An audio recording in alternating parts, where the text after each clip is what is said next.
नमस्कार विद्वान साथियों, मैं दुर्गे विश्वकर्मा स्वागत करता हूं स्टडी फॉर एग्जाम्स में। दोस्तों, वीडियो शुरू करने से पहले मैं आपको बताना चाहता हूं हमारे कई पेड ग्रुप चलते हैं। अगर आप इन पेड ग्रुप को लेना चाहते हैं तो नीचे दिए गए नंबर पे कॉल कर जानकारी प्राप्त कर सकते हैं। तो आइए देखते हैं आज का पहला प्रश्न। चीनी और जल के विलयन में विलेय कौन है? आप लोग सामने चार ऑप्शन है, जल, चीनी, दोनों या इनमें से कोई नहीं। इसका जो सही आंसर है ऑप्शन बी, चीनी। जल, चीनी और जल के विलयन में विलेय जो होता है वह चीनी होता है। मैंने आप लोगों के सामने चित्र यहाँ पे प्रदर्शित किए हैं कि एक तरफ चीनी दूसरी तरफ जल है। विलयन में पानी जो होता है वह विलायक होता है और चीनी जो होती है वह विलेय होती है। आप लोग समझने के लिए ये तो समझ सकते हैं, जो बड़ा भाग होता है उसे विलायक कहा जाता है और जो छोटा भाग होता है उसे विलेय कहा जाता है। आइए देखते हैं नेक्स्ट क्वेश्चन। एरासोल का उदाहरण कौन है? दूध, रबर, शेविंग क्रीम, कोहरा। इसका जो सही आंसर है ऑप्शन सी, कोहरा। ऑप्शन डी, कोहरा। एरासोल का जो उदाहरण है वह कोहरा है। आप लोग बता देना चाहता हूं कि एरासोल कहा किसे जाता है? बारीक ठोस कणों तथा द्रवों की बूंदों का वायु या किसी गैस के बाद जो मिश्रण बनता है उसे ही एरासोल कहा जाता है। इसमें जो सही आंसर ऑप्शन डी, कोहरा है। आइए देखते हैं नेक्स्ट क्वेश्चन। इमल्सन का उदाहरण कौन है? शेविंग क्रीम, रबर, दूध या कोहरा। इसका जो सही आंसर है ऑप्शन सी, दूध। इमल्सन का उदाहरण दूध है, ऑप्शन सी सही है। और इसी इमल्सन को ही पायस कहा जाता है, जिसकी जो व्याख्या है यह इस प्रकार की है, दो अमिश्रणीय द्रवों को मिलाने से जो बनता है उसे ही इमल्सन कहा जाता है। जैसे दूध में मक्खन होता है, तेल और पानी के मिलाने पर जो बनता है उसे ही पायस कहा जाता है। आइए देखते हैं नेक्स्ट क्वेश्चन। दूध से क्रीम किस विधि द्वारा निकाला जाता है? अपकेंद्रण द्वारा, वाष्पन द्वारा, ऊर्ध्वपातन द्वारा या इनमें से कोई नहीं। इसका जो सही आंसर है ऑप्शन ए, अपकेंद्रण द्वारा। दूध से क्रीम अपकेंद्रण विधि द्वारा निकाला जाता है, ऑप्शन ए सही है। Next question. Ammonium chloride, naphthalene, anthracene किसके उदाहरण है? विसरण के, ऊर्ध्वपातन के, वाष्पन के या इनमें से कोई नहीं। इसका जो सही आंसर है ऑप्शन बी, ऊर्ध्वपातन की। अमोनियम क्लोराइड, नेफ्थलीन और एंथ्रासिन जो है वह ऊर्ध्वपातन के उदाहरण है, ऑप्शन बी सही है। Next question. मिश्रण को घटकों का पृथक करने की विधि क्या कहलाती है? स्पेक्ट्रोग्राफी, क्रिप्टोग्राफी, क्रोमैटोग्राफी या हाइड्रोग्राफी। इसका जो सही आंसर है ऑप्शन सी, क्रोमैटोग्राफी। मैंने आप लोगों के लिए एक मिश्रण बनाने की कोशिश की है जिसे आप इस प्रकार से देख सकते हैं, और इसी मिश्रण को अपने पर्टिकुलर भाग में बांट देना ही क्रोमैटोग्राफी कहा जाता है, जिसे आप इस चित्र के माध्यम से देख लीजिए। इसी को ही क्रोमैटोग्राफी कहा जाता है। मिश्रण को पर्टिकुलर अलग अलग बांट देना ही क्रोमैटोग्राफी कहा जाता है, जिसे आप इस चित्र के माध्यम से देख लीजिएगा। आइए देखते हैं नेक्स्ट क्वेश्चन। मोमबत्ती के जलने से कौन सी क्रिया होती है? रासायनिक, भौतिक, दोनों या इनमें से कोई नहीं। इसका जो सही आंसर है ऑप्शन सी, दोनों। मोमबत्ती के जलने में दोनों क्रिया होती है, रासायनिक और भौतिक दोनों। जब मोमबत्ती जलती है तो उससे उष्मा और प्रकाश निकलता है जो एक रासायनिक क्रिया है, और जलने पर जो थोड़ी बच जाती है उससे भी मोमबत्ती फिर से बनाई जा सकती है, जिससे जिसे जो वह एक भौतिक क्रिया है। तो इसलिए मोमबत्ती के जलने में दोनों क्रिया होती है, रासायनिक और भौतिक दोनों। आइए देखते हैं नेक्स्ट क्वेश्चन। तत्व शब्द का सर्वप्रथम प्रयोग किसने किया था? Watson, Lavoisier, Robert Boyle, Newton. इसका जो सही आंसर है ऑप्शन सी, रॉबर्ट बॉयल ने। तत्व शब्द का सर्वप्रथम प्रयोग रॉबर्ट बॉयल ने किया था, जिन्हें आप इन चित्र के माध्यम से देख सकते हैं। आइए देखते हैं नेक्स्ट क्वेश्चन। धातुओं में कौन सा गुण नहीं होता है? यह चार गुण है, विद्युत कुचालकता, आघात वर्धनीयता, चमकीली या तन्यता।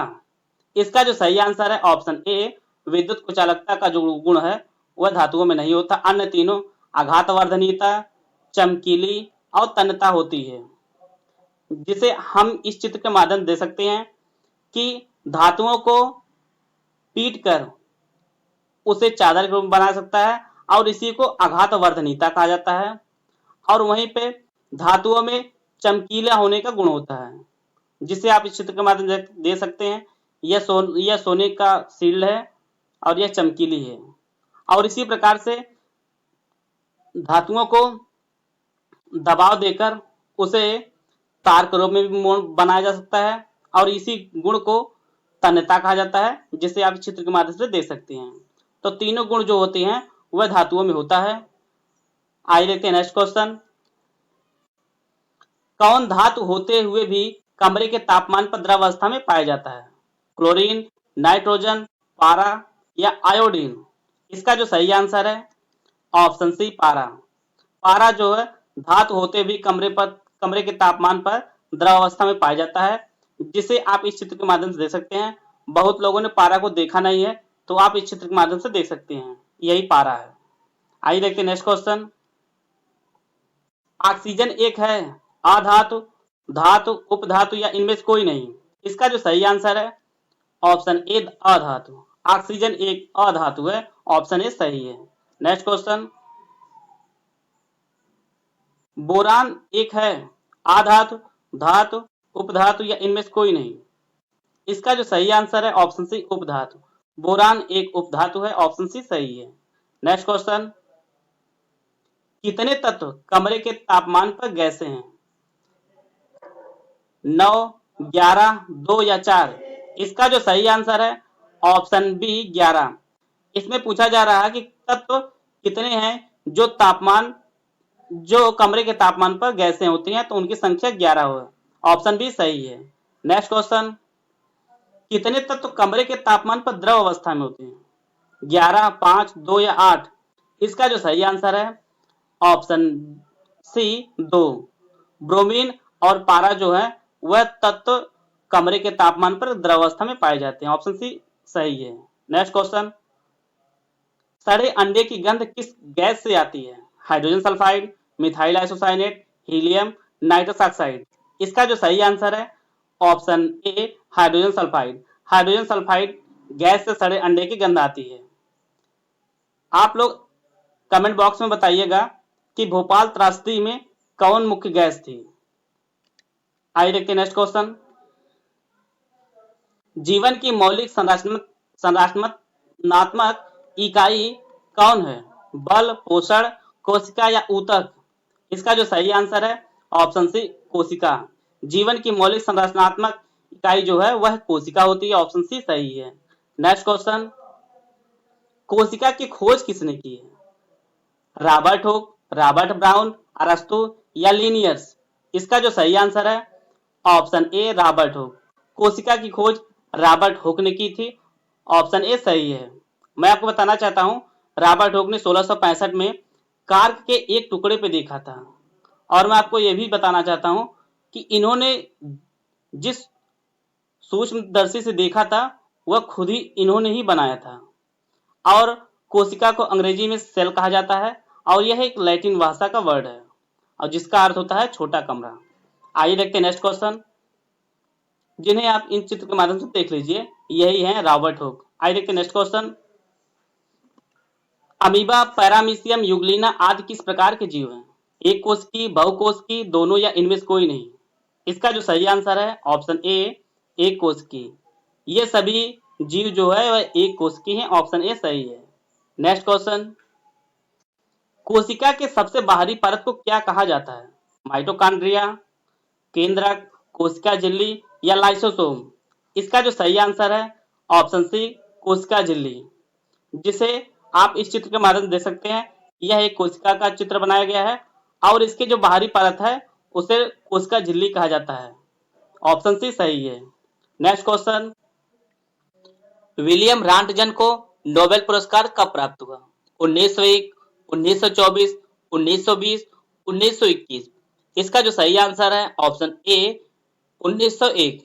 विलियम रॉन्टगन को नोबेल पुरस्कार 1901 में उनकी खोज एक्सरे के लिए दिया गया।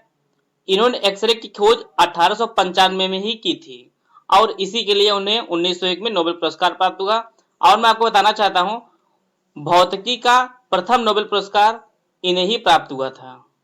और विलियम रॉन्टगन का जन्म जो हुआ था वह जर्मनी में हुआ था, और इन्हें आप इस चित्र के माध्यम से देख सकते हैं, यही विलियम रॉन्टगन जी हैं।